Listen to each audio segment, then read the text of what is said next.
When Thailand chooses evasion to advance its interests, Cambodia upholds international law under UN close. The unilateral cancellation of the 2001 Memorandum of Understanding, MOU 2001, by Thailand is not a normal act, nor can it be explained as a mere lack of progress. It is a political move that clearly demonstrates one party's deliberate choice to evade transparency and justice in resolving overlapping maritime boundary disputes, while also attempting to mislead public opinion about the real causes. The question Thailand must answer is not why has there been no progress, but rather who is responsible for the lack of progress. Since the 2006 coup that ousted Thaksin Shinawatra, Thailand has faced ongoing political instability and frequent changes in prime ministers. This constant leadership turnover has undermined policy continuity and disrupted previously established negotiation directions. This is the clearest cause of the so-called lack of progress that Thailand refers to, not Cambodia. In contrast, Cambodia has demonstrated a level of stability that Thailand has not been able to maintain. Under the continued leadership transition from former Prime Minister Hun Sen to Prime Minister Hun Manet, Cambodia's position has remained consistent, unwavering, and unambiguous.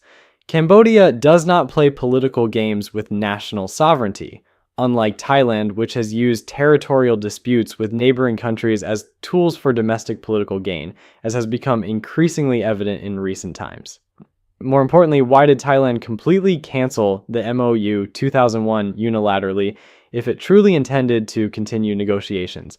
The answer is simple, because that mechanism could lead to a resolution that Thailand may not be able to control in the future. This cancellation is a way to dismantle the legal process and buy time, allowing Thailand to deliberately prolong the situation for political advantage and to boost domestic popularity. The continued insistence that Cambodia create a new bilateral mechanism after Thailand itself has already destroyed the existing one is effectively forcing a return to square one. This is a tactic to delay, not a genuine effort to find a real solution. Thailand's new government should not treat agreements related to maritime boundaries like toys to be discarded at will because they are tied to the country's image, values, and credibility on the international stage, not to mention its integrity in seeking transparent solutions with neighboring states. As for the accusation that Cambodia is internationalizing the issue, this is a major misrepresentation.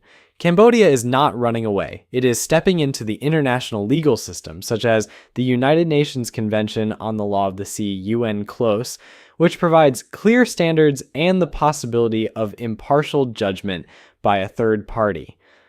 The question that should be asked in return is, if Thailand is truly confident in its position, why fear international mechanisms? At this point, one undeniable truth emerges. A party that dismantles existing mechanisms, rejects standardized new ones, and attempts to impose its own conditions is not acting in good faith to resolve disputes. It is evading justice.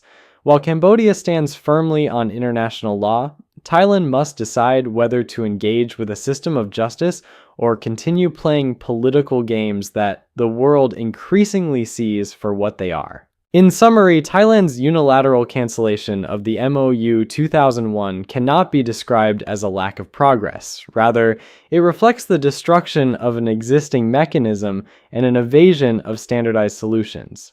When a bilateral mechanism is abandoned by one party, demanding the creation of a new one serves no real purpose. It merely delays and creates further uncertainty.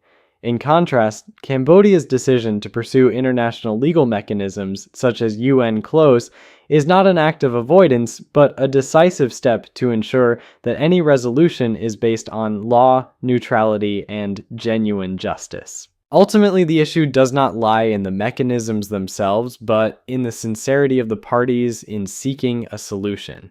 If there is genuine intent to resolve disputes, there is no reason to reject international mechanisms. Therefore, Cambodia's move toward international law is not about defeating any party, but about achieving victory through correctness and justice alone. By Pin Vici, political science scholar.